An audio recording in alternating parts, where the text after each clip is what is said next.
Alors j'ai réfléchi à comment encastrer ce magnifique câble. J'ai besoin de faire 2 boîtes d'encastrement, une en bas pour une petite prise de courant, une un peu plus haut pour l'interrupteur des lampes de la salle de bain. Et figure-toi que justement derrière, il y a l'ancien blochet de l'interrupteur de la salle de bain, puisqu'avant on allumait les pièces par l'extérieur, c'est logique. Moi je vais changer un petit peu le concept, je vais mettre l'interrupteur à l'intérieur, et probablement que cet interrupteur va devenir un détecteur de mouvement et de présence, comme ça ainsi tu devras plus t'amuser à allumer et éteindre. Quand il y a quelqu'un dans la salle de bain, qu'il soit sur la toilette, au lavabo ou dans la douche, à partir de cet endroit-là, logiquement, il devrait être détecté. Comme il y a déjà un trou là qui est fait, je vais juste l'approfondir un petit peu.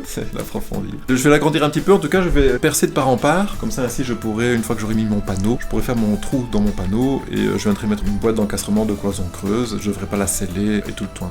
Puis une fois que ma boîte sera posée de l'autre côté, je replafonnerai ici, ni vu ni connu, je t'embrouille.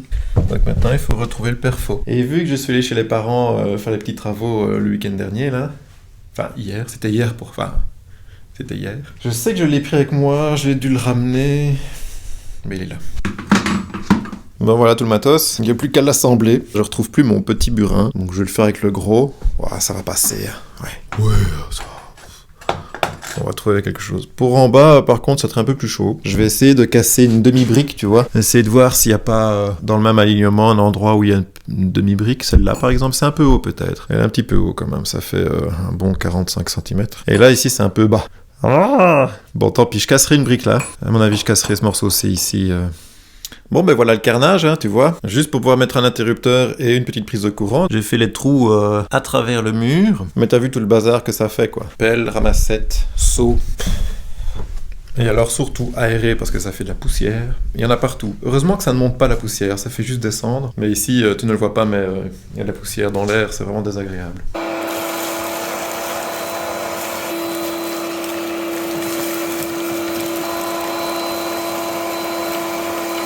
Cette petite chose leur m'aura pris juste 1 heure à faire parce que j'ai quand même bien nettoyé, tu vois, pour que ce soit un peu propre. J'ai dû aussi aérer parce qu'il y avait de la poussière partout. Donc j'ai perdu un petit peu de temps. Mais j'en ai profité pour réfléchir au calpinage des panneaux qu'il va y avoir sur ce mur. Je vais faire en sorte que les panneaux arrivent au milieu de la fenêtre. Tu vas voir. Je vais commencer les découpes et je vais préparer un seau de colle et puis collage. Les 4 panneaux sont découpés, ils avaient tous besoin d'une découpe, celui-là et celui-là ont été coupés sur la longueur, et puis ces 2-là j'ai fait la petite ouverture, il n'y a plus qu'à les coller. Et pour ce côté-là, il me reste exactement 4 panneaux, ça tombe bien parce que j'ai une longueur de 2,30 m, un panneau, 2 panneaux, 3 panneaux, 4 panneaux. Et alors pour le petit morceau là, c'est la chute qui va me rester de la cage d'escalier, ça va faire pile poil la taille au-dessus de la porte, le petit retour de porte ici, eh bien je vais utiliser une petite chute, et alors je vais pas le faire tout de suite parce que j'envisage éventuellement de rétrécir la porte. Et donc j'envisage de mettre une porte un petit peu plus étroite parce que tu vois ici, le retour il est juste assez pour mettre le chambranle. J'aime pas quand les chambranles sont coupés ou trop collés contre le mur. J'envisage peut-être de mettre une porte 10 cm plus courte, de rallonger ici de 10 cm, ce qui me permettrait d'avoir mon chambranle là, qui fasse bien tout le tour et qui soit tout joli. Je sais ce que tu vas me dire, c'est du chipotage, mais c'est ce genre de petits détails que j'aime bien faire. Voilà. Si je fais la rénovation moi-même, c'est aussi pour avoir quelque chose qui me convient. Maintenant, il n'y a plus qu'à découper les panneaux pour ce mur et contrairement à ce que tu peux penser, il y a quand même encore pas mal de découpes puisque le premier je dois le découper, le deuxième je dois le découper aussi parce qu'il est 2 cm en dessous de la cage d'escalier, donc je dois découper le dessus. Le troisième il est bon, je n'y touche pas. Par contre, le 4e, lui, il va être un petit peu plus court puisqu'il va toucher l'embrasure de la porte. Et puis après, j'aurai encore redécoupé la chute de la cage d'escalier. J'aurai la redécouper aussi puisqu'il est un petit peu plus étroit et un petit peu moins long également. La découpe de ces panneaux carrelés, c'est vachement facile. Tu fais ça au cutter. C'est pas très compliqué. C'est comme le placo, mais en plus facile. Alors, je fais ça ici, tu vois. Je découpe là parce que là, le sol est bien plat. Il est bien plan. Et donc, c'est plus facile pour faire les découpes avec...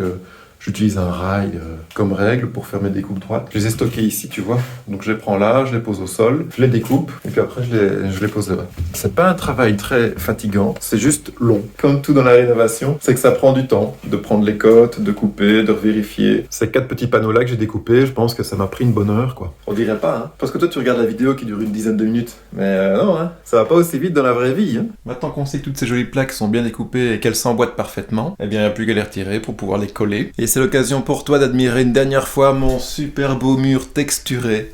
On se croirait dans le couloir de chez Rachel et Emilien. Sauf que moi, c'est du plâtre. Ça coûte moins cher que la colle à carrelage. Je dis ça, je dis rien.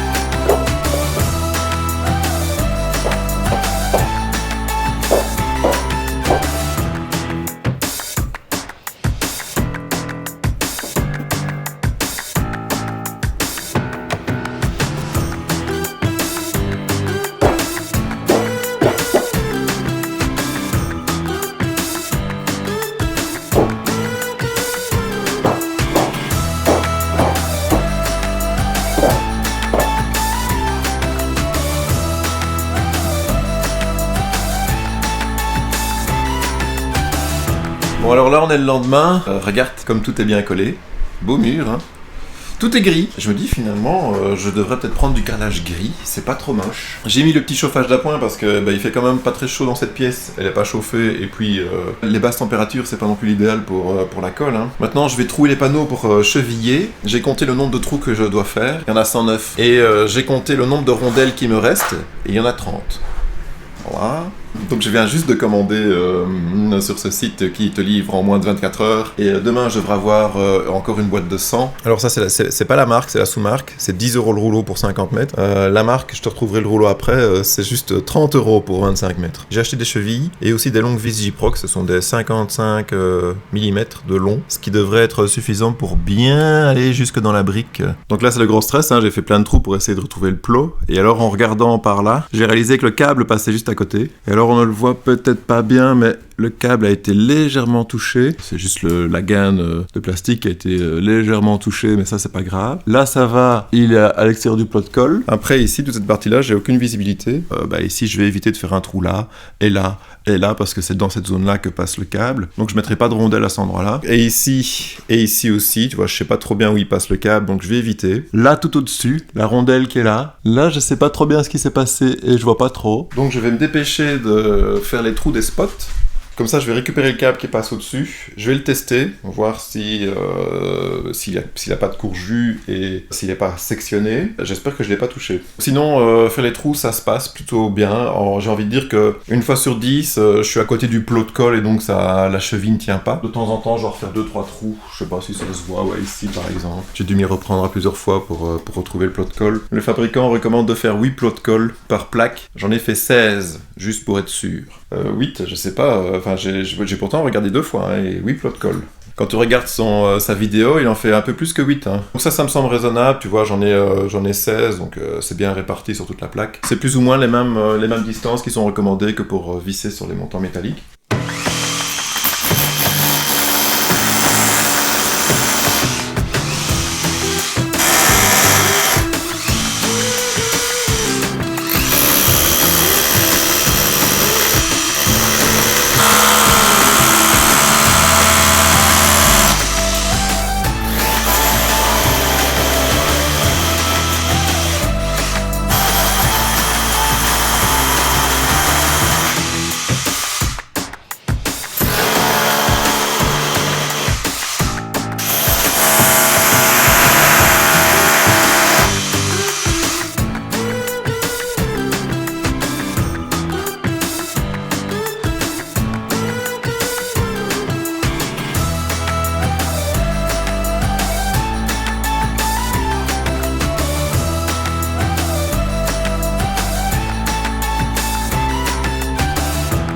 Voilà, j'ai mis donc toutes mes petites chevilles. Cette fois-ci, je t'ai évité le plan où je suis en équilibre sur mon escabelle pour faire les trous au-dessus, hein, sinon tu vas encore avoir une crise cardiaque.